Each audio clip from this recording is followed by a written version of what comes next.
और वहीं पड़ोस में रहने वाले लड़के के अश्लील इशारों से परेशान 15 वर्षीय बालिका एसपी ऑफिस पहुंच गई और उसने शिकायत आवेदन भी दिया है और साथ ही थाने पर कार्रवाई नहीं करने का आरोप भी लगाया। और नाबालिग ने बताया कि वह सटाई थाना क्षेत्र की रहने वाली है और कक्षा 6वीं में पढ़ती है और उसकी मां नहीं है और पिता रोजाना काम पर निकल जाते हैं, जिससे वो घर में अकेली रहती है। और जहां पड़ोस में रहने वाला एक लड़का अजय हरिवार उसे अश्लील इशारे और हरकतें कर परेशान करता है और कोई अनहोनी और डर के मारे वो घर से बाहर नहीं निकल पाती और घर में ही भी अकेले वो खुद को असुरक्षित समझती है, जिससे वो बहुत परेशान है। और बालिका ने आरोप लगाया कि मामले की शिकायत उसने पहले संबंधित थाने में भी की, लेकिन उसकी वहां नहीं सुनवाई हुई तो वो एसपी ऑफिस आई, जहां उसने एसपी ऑफिस में एक लिखित आवेदन देकर आरोपी के खिलाफ कार्रवाई की मांग की है।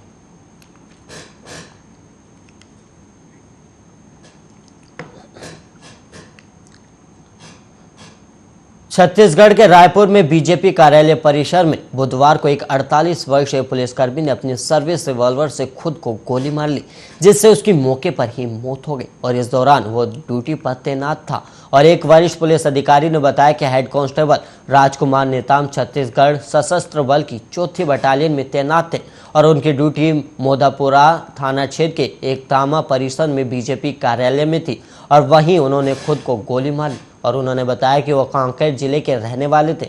और उन्होंने आगे बताया कि घटना की जानकारी मिलने पर वरिष्ठ पुलिस अधिकारी, साइबर सेल के अधिकारी और फोरेंसिक साइंस लैबोरेटरी के विशेषज्ञ मौके पर पहुंचे और मौके पर छानबीन की जा रही और सबूत भी जुटाए जा रहे हैं और शव को पोस्टमार्टम के लिए अस्पताल भेज दिया गया है।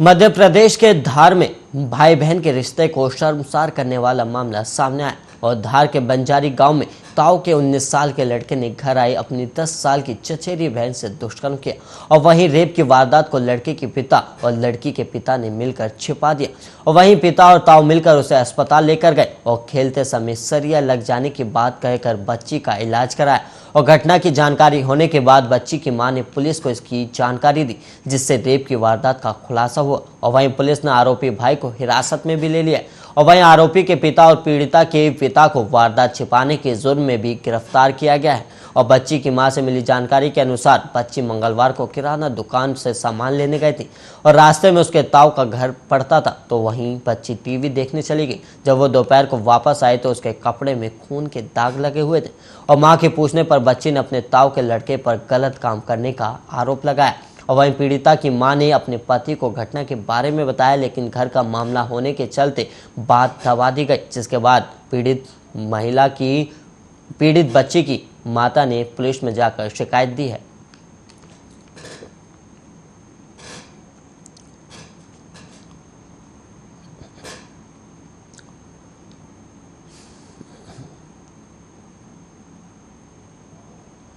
सागर जिले के राहतगढ़ में धूमधाम से संत रविदास जयंती मनाई गई और इस अवसर पर प्रदेश के परिवहन और राजस्व मंत्री गोविंद सिंह राजपूत कार्यक्रम में शामिल हुए और राजस्व मंत्री ने संत रविदास के चित्र पर माल्यार्पण कर कन्याओं का पूजन किया और कार्यक्रम की शुरुआत भी की। और संत रविदास जयंती के अवसर पर राजस्व मंत्री ने क्षेत्रवासियों को संबोधित भी किया और उन्होंने कहा कि जैसे महर्षि वाल्मीकि ने भारत को राम की राह दिखाई, वैसे ही गुरु रविदास ने हमें राम तक पहुंचने का भक्ति मार्ग दिखाया है।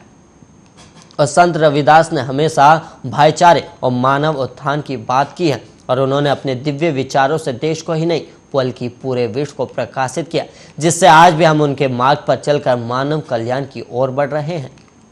और वही मंत्री गोविंद सिंह पटेल ने कहा कि कोई भी व्यक्ति जन्म से या व्यवसाय से महान नहीं होता, व्यक्ति अपने विचारों से महान होता है। और जिस तरह गुरु रविदास जी अपने विचारों से पूरे विश्व में प्रसिद्ध हुए, भले ही उन्होंने किसी भी समाज में जन्म लिया हो, लेकिन अब वो अपने दिव्य विचारों के कारण पूरे विश्व के गुरु हैं और किसी समाज विशेष की परिधि में उन्हें बांधा नहीं जा सकता, क्योंकि हमेशा उन्होंने मानव कल्याण और मानव उत्थान की बात कही है और हमारा भी यही संकल्प है।